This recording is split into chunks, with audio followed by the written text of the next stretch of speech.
Sir మా friend ఎంఎన్సీలో job చేస్తుంది.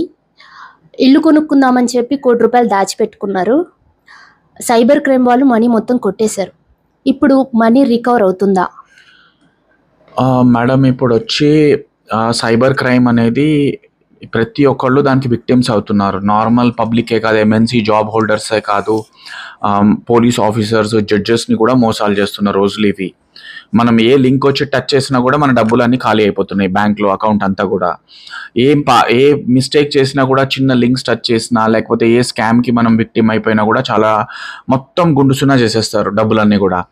అలా ఇప్పుడు సైబర్ క్రైమ్ వాళ్ళు ఏంటంటే, వీళ్ళు ఎక్కువ మంది క్రిమినల్స్ ఆఫ్రికాలో, మయన్మార్ ఇలాంటి కంట్రీస్లో ఉంటున్నారు. పాకిస్తానే కావచ్చు, వేరియస్ అదర్ నైబరింగ్ ఎనిమీ కంట్రీస్లో. వాళ్ళు ఏం చేస్తారంటే, ఇలాంటి క్రైమ్స్ చేసి ఇక్కడ నుంచి డబ్బులు అక్కడికి వెంటనే పంపించేస్తారు. ఇక్కడ మన ఇండియన్ క్రిమినల్స్ చేస్తే వాళ్ళని కొంచెమైనా రికవర్ చేయొచ్చు. బయట క్రిమినల్స్ చేస్తే అది రికవర్ అవ్వడం చాలా కష్టం.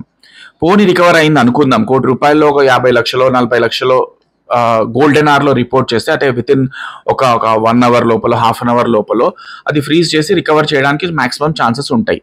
ఒకవేళ లేట్ చేస్తే కష్టం. ఒకవేళ అయినా కూడా, రికవర్ అయినా కూడా, లెట్ అస్ అజ్యూమ్ ఒక 20 lakhs 50 lakhs రికవర్ అయింది అంటే, మళ్ళీ అది కోర్టులో అడ్వకేట్ని పెట్టుకొని అది రికవర్ చేయడానికి అది మీరు తీసుకోవాలి అంటే చాలా టైం పడుతుంది, బోల్డ్ అంత ఫీజులు ఖర్చు అవుతాయి, అడ్వకేట్ ఫీజులు చాలా కాస్ట్లీగా ఉన్నాయి.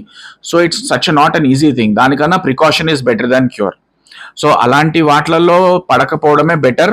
Don't keep any liquid cash in the bank accounts, always do fixed deposits. So fixed డిపాజిట్లో ఉంటే మీరు కావాలన్నా కూడా అది బ్రేక్ చేయండి, మీరు ఎవరికి ట్రాన్స్ఫర్ చేయలేరు, మీరు లింక్ టచ్ చేసినా కూడా మీ డబ్బులు పోవు. Don't keep much amount, just keep few thousands which you can afford to lose, not more than that. Thank you.